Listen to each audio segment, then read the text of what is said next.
So welcome back to the channel, guys. If you guys are new here and new to this lock journey, just subscribe down below. Today I just decided to switch on the camera and give you guys a little life update slash talk about mental health, just everything that's been going on, and hopefully make this a kind of a safe space for you guys to kind of like write your shit in the comments and engage with each other and just discuss, man. Hit me up in the live chat. I'm always there watching. So let's get straight into this video. I had like actually a range of topics to talk about. Like I normally just kind of like journal a lot of stuff on my phone throughout the week that's like on my mind, pondering while I'm heading to work or while I'm at work. And the main important thing that popped out to me, within this last 2 weeks, 3 weeks, probably even the whole 4 months of me just kind of like doing my business and starting that up, is the motion of a man's self-worth being attached to money. And that's something that you have to kind of like grow up as a man and be conditioned into, and you only just kind of like realize the damage it takes once you get to that age of, say, maybe even 21, 22, 27, 30, and you realize, wait, hold up. If I don't have no money, if I don't have no bread, like I'm basically jack shit like on this earth. And for me, over these past 4 months, even before that, way before that, a couple years back, like that's been like the most biggest struggle for me, kind of this adapting my mindset to that kind of mentality and having to just live with it, because that's just the way the world works. You feel me? There's certain privileges you get being a male, and there's certain disadvantages you get. Like, it's just the way of the game. But for me, how I can add value to you guys is by basically giving you guys advice on how to kind of navigate it, or how I navigate it myself, and what I've been doing over the past 4 months, maybe to a year, in trying to kind of just get rid of that, kind of like detach my self-worth from money in a sense, and have two things by themselves. So for me, the biggest thing that's helped me kind of like live through this kind of like weird mentality is literally having as many things like that adds value to you as a man, like having as many different hobbies, talents, creative talents, assets, businesses, foundations, skills, physical talents, literally having as many things as possible that's unrelated, completely unrelated to actually making money, but just having so many different talents and creative abilities and stuff like that, which adds to your self-worth. I don't know if that makes sense to you guys, but let's say we're all not like in this financial situation that we want to be, and instead of attaching our value, our self-worth to whatever financial situation we're in, we actually attach it to all the creative outputs that we can do, all the physical outputs we can do, the skills that we have. Like I've never walked into a job place thinking I'm less. Like I'd be walking around thinking I'm the shit, because if a manager was to ever tell me anything, I can literally tell him about himself, because I am more than what this job is. I am more than my income. I am more than whatever the society is perceiving me as right now.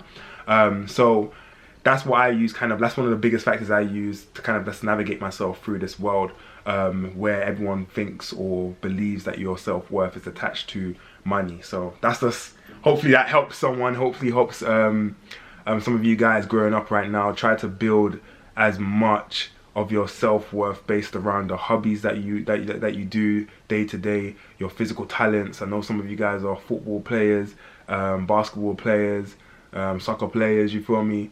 Try base your self-worth around those kind of talents, your achievements in those areas, the skill sets that you have, the education, you understand, your ability to learn fast, your ability to output, instead of money right now. Because as a young man, the reason why I'm saying money is because we don't enter our money until later on, you feel me? Until you're like 27, 28, 32, you feel me, 34, 40, that's when your investments, that's when your like hard work, that's when your labor, the fruits of your labor starts coming in. It's literally in the Bible. Like we're gonna struggle to make our ends meet, and we're gonna struggle to provide for our family. So it comes in at a later time.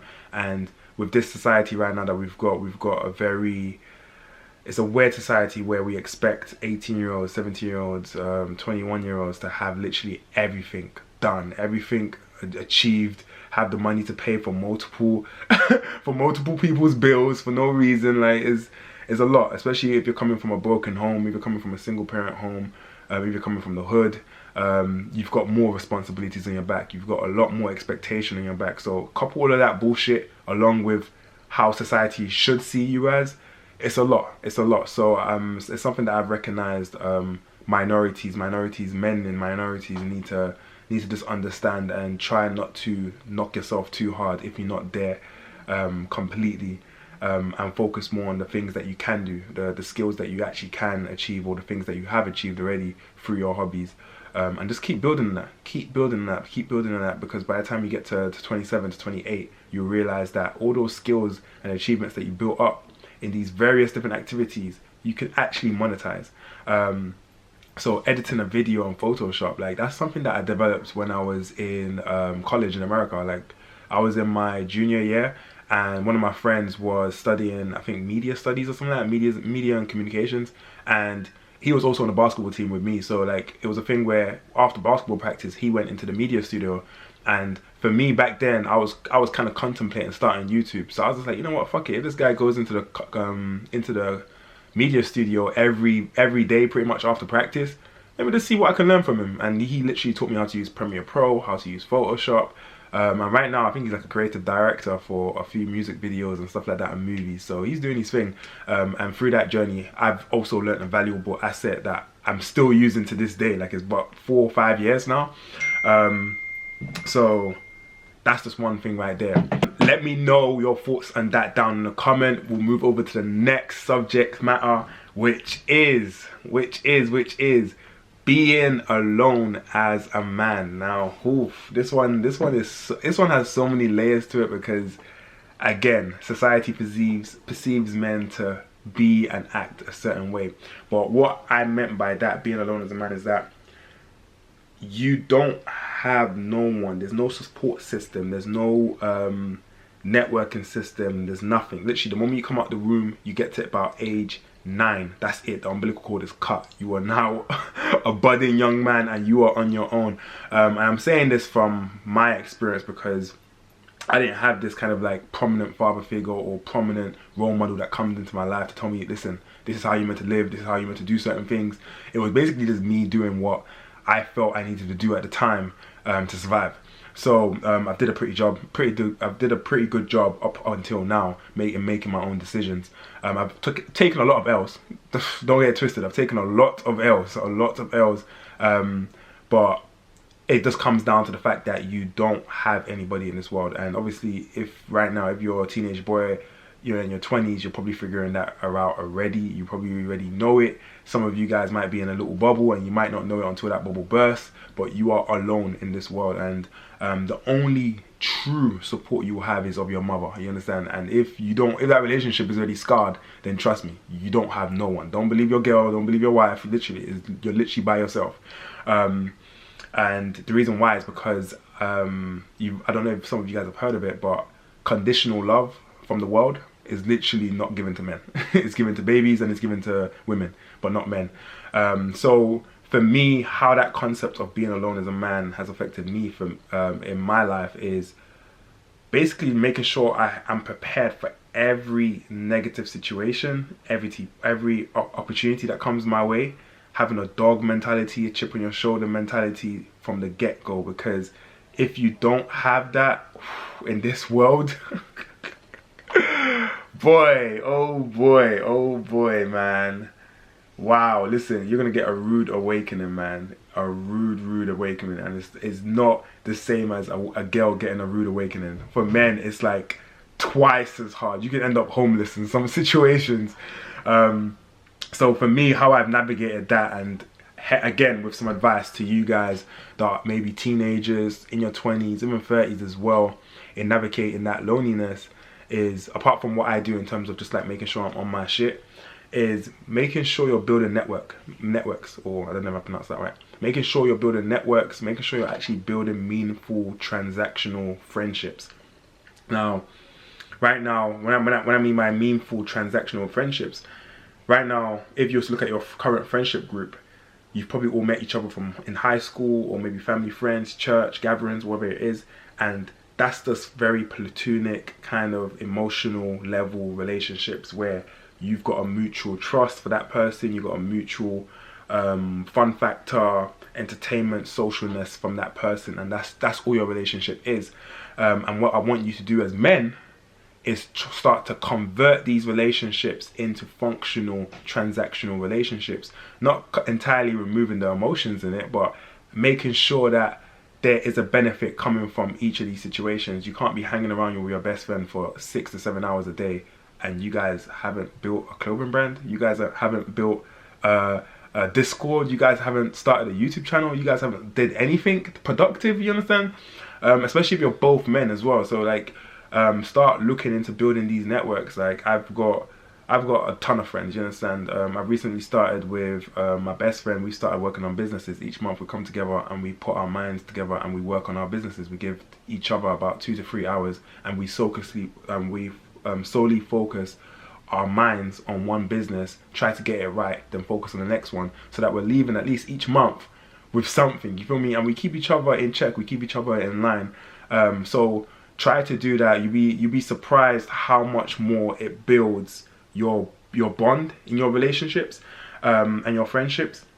Because right now, if you're only just coming online to play 2K, which is all cool, that's all cool, you're coming online to play 2K with your boys, but make sure while you're playing 2K with your boys, you're in that lobby, you're talking about some real shit, you feel me? You're talking about some things, because then you're gonna realize that, wait, hold up, I actually wanna conversate more, I actually wanna hop on 2K a bit more, because you're having those meaningful transactional relationships, because that boost is a booster, you feel me? It's the support that you need as a man that you never knew you needed, you understand?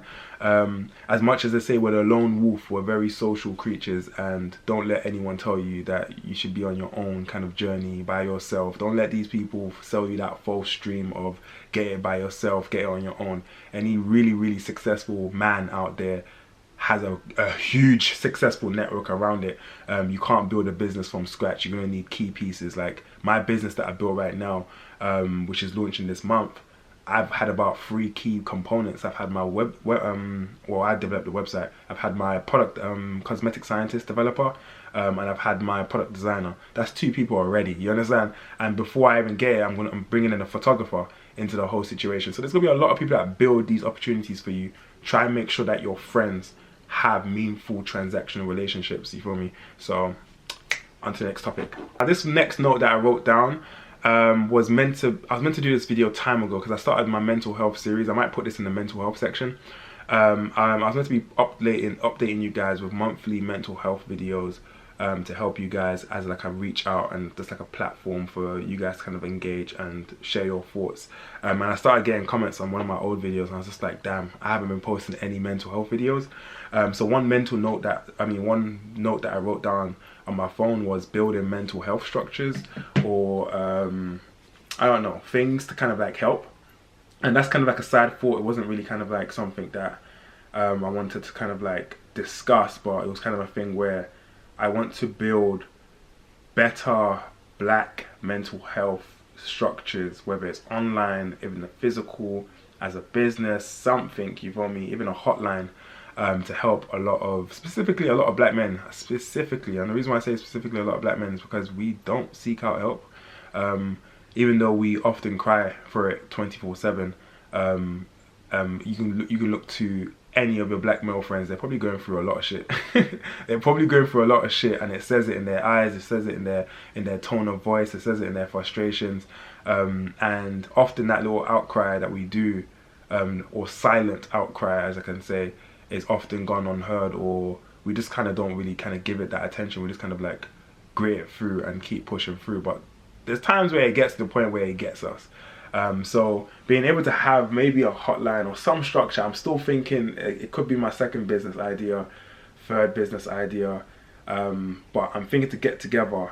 I think one of my subscribers, bro, I've got you on Instagram, but you told me about that call center that you had, man. So if you're watching this, please, hey, we might need to talk, because if you can get your call center up and running, I would love you to mentor me and let me know how you can get how to get a call center business up, because I'd like to start a little hotline, just like those, you know, not suicide, is it suicide hotlines? Yeah, like those suicide hotlines where you can just call. I think it's like a Good Samaritan hotlines where you call in, and you get like 30 minutes with a random stranger, and they kind of like talk you through your problems. I want to create like a similar hotline for black men, obviously black women as well, but the emphasis will be black men, so that we can just have someone to kind of like share our thoughts and kind of express our emotions or whatever dealings that we're doing, and even sometimes seek advice in certain basic lifestyle decisions that we need too, because like I said, we're alone. Once you get into that real world, you're alone. And especially if you've been navigating by yourself alone for a long time, you tend to think you're always right, and you're not. You understand? There's times where you can be wrong. So sometimes you need that strong outside of the box thinking to kind of give you the right footing. But that's just one note there. You feel me? Let me know in the comments, guys. On to the next and final topic, because this video is looking long. I don't know why. Okay, this one. How can I elevate black men and give them the right resources and guide them to flourish even more? So that's something that I wrote down, I think yesterday night after coming back from work. And I don't know how it is. I don't know how the climate is over in America, but it must be fucking detrimental if the UK is detrimental. The UK, I mean, not detrimental, but what's the word? If it's bad, okay, if the state of the black man is bad in the US, no, in the UK, then it must be fucking 10 times worse over there. That's what I'm thinking. But over here, we're struggling. We're struggling. The PR team for the black men right now is in the gutter right now. We need a new PR team. We need a new marketing team, because right now, from what I'm seeing online, it's not it. Black men are not it, apparently. So for me, when I see shit like that, it pisses me off. To be quite frankly, it pisses me off, because I know through just connecting with a lot of you guys that watch my videos, that a lot of you guys obviously have a lot of opportunities coming your way. You have a lot of ideas. A lot of you guys are really creative. I see some of you guys like Instagram accounts, and I'm just like, okay, you do that, you do photography, you do this, you do that. Okay, cool, bet. So there's a lot of things that I kind of pay attention to, and also conversations I have with a lot of subscribers. A majority of you guys are black men. So it's one of those ones where it's like, all of this propaganda, all of this shit that I see on the internet is simply not true. Yeah, you do have those bad eggs, but it's not fair for a few, maybe 2%, 3%, 10% of a population of men to destroy the rest of the 95 or 90%. And for me, I've always wondered, how can I literally revert that? How can I make sure that that doesn't happen anymore? How can I make sure that there's infrastructures in place to kind of rebrand us black men, you feel me, put us back on top? But then when you start doing that, you're fighting a bigger picture, because the bigger picture is that society doesn't want black men to win. We are dominant. We are really, really dominant. The thing where if I were to build certain infrastructures and they do kind of become really successful, I'm gonna get so, like, those infrastructures are gonna be attacked by everyone. Like, every single person that has it in for black men is going to be attacked by it. But I'm prepared. Why not? I'm prepared. So if you have any ideas on how we can I can further produce things to help you guys over in America, in the UK, wherever you are, then let me know. I've always wanted to do these kind of like, I like the idea of like business meetings, because I feel like to be able to take back power and kind of have the decision-making power that we used to have as black people, we need to have businesses. We need to own a lot of stuff. So for me, I do like the idea of having these monthly meetups where we could discuss business, help people get their businesses up and running, crowdfund, create more investments. So maybe I'll start that as a little event thing every month, and then slowly build it up into a bigger thing, and hopefully take it worldwide, international, and make it a really, really big movement of successful young black men. In my mind, it sounds correct, but obviously it's going to take months and months and years to do it, but I'm willing to start doing it. A lot of these things are kind of like popped up in my head as I've been building my business. I've been realizing that the business is more than just its product, more than just me selling you guys hair products and stuff like that. It's got a bigger picture, because when you're selling to the black community, you tend to start realizing you tend to start realizing, or let's just say your mind opens up to a lot more of the things that we're struggling as a people. So it's kind of annoying just to take money from the black community and not reinvest it. So that's the moment I started building this business, I started to see all these things, and I was just like, you know what, there's a bigger issue at hand. There's a really, really big issue at hand, and it's bigger than me, bigger than a lot of us. And if there's no one to actually take action to do it, then it's just like, how are we actually going to progress? We're going to be stagnant for the last 50 years, another 50 years for more. Our children's are going to grow up in a shit environment, and that's dead. I don't want to have sons and they have the same stigma that I had, or they have children and it's still a running joke. Like, I don't want the black man to still be a running joke. I want it to be a commodity. I want us to be someone that is like, oh, well sought out after. So yeah, I thought I'd hop on this, literally switch on my camera and just get recording, get back into actually just like documenting and vlogging and talking to you guys face to face. So yeah, I've got an update video coming up, hopefully this Sunday. I've got 3 days off. So I'm gonna literally take out these twists. I'll do a video. Hopefully this twist is one of the best twists you guys are gonna see. Twist outs. Gonna wash my hair and everything, and yeah, I'll do a business update I think next week once I get my paperwork and certifications for my my bottle, my hair growth mist, and I think my plastic bottles from China should be arriving next week. So hopefully we've got some stuff to talk about, you feel me? So if you enjoyed the video, let me know down in the comment and I will do more about this stuff. I might hop on a live stream, might do a Q&A, you feel me, to get more of these engagement videos out there. And yeah, I'll catch you guys in the future, man. Let's go.